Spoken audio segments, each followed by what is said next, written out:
경매로 어렵게 낙찰받았는데 갑자기 누군가 손을 드네요. 우선 매수하겠습니다. 이 한마디로 모든 게 뒤집힐 수 있습니다.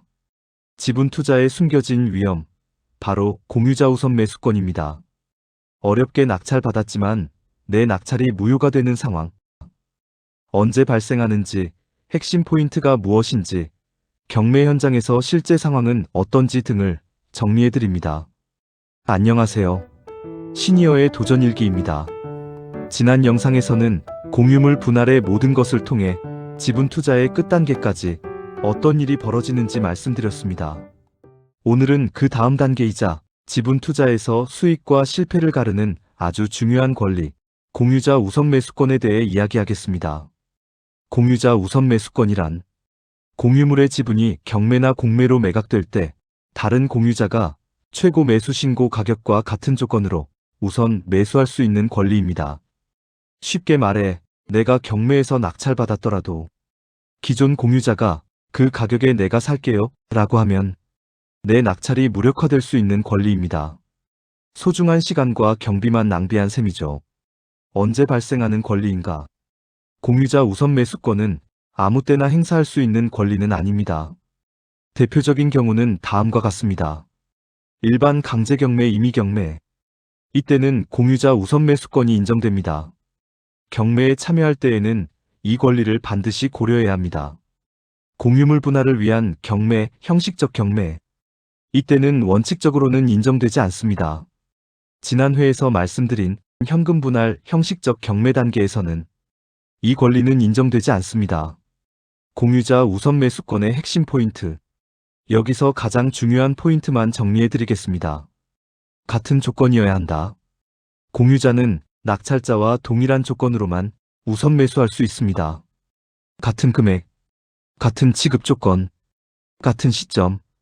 조건이 다르면 우선 매수는 성립하지 않습니다. 행사 기한이 있다.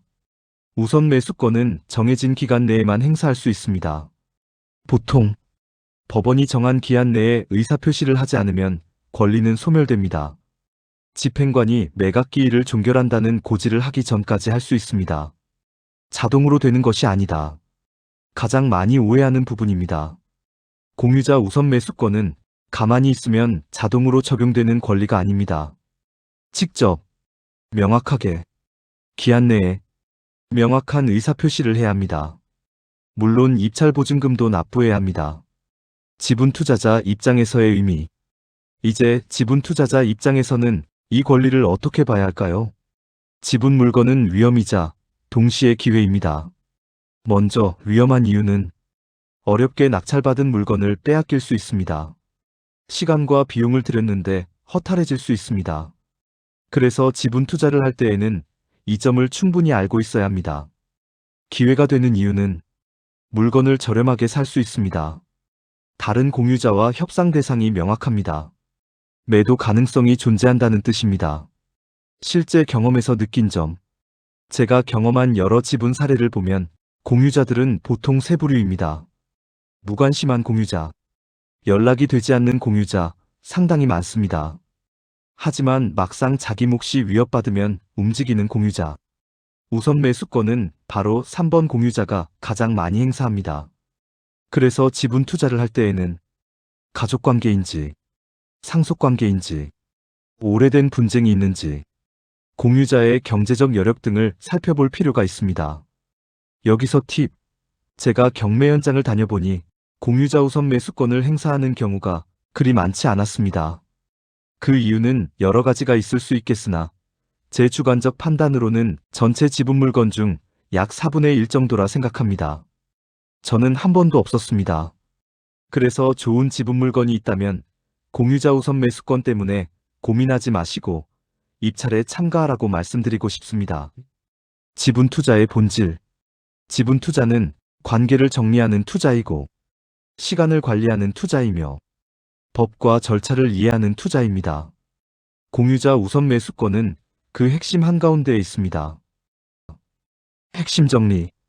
오늘 이야기를 정리해드리겠습니다. 공유자 우선 매수권은 지분 투자의 리스크이자 현실입니다. 하지만 경매 현장에서는 빈도가 그리 높지 않습니다. 알고 준비하면 현장에서 크게 실망하지 않을 수 있습니다. 다음 영상에서는 C시리즈의 다음 단계, 맹지 투자와 도로내기, 법정지상권, 지역권으로 고급 특수물건 이야기를 이어가겠습니다. 시청해주셔서 감사합니다. 다음 영상에서 뵙겠습니다.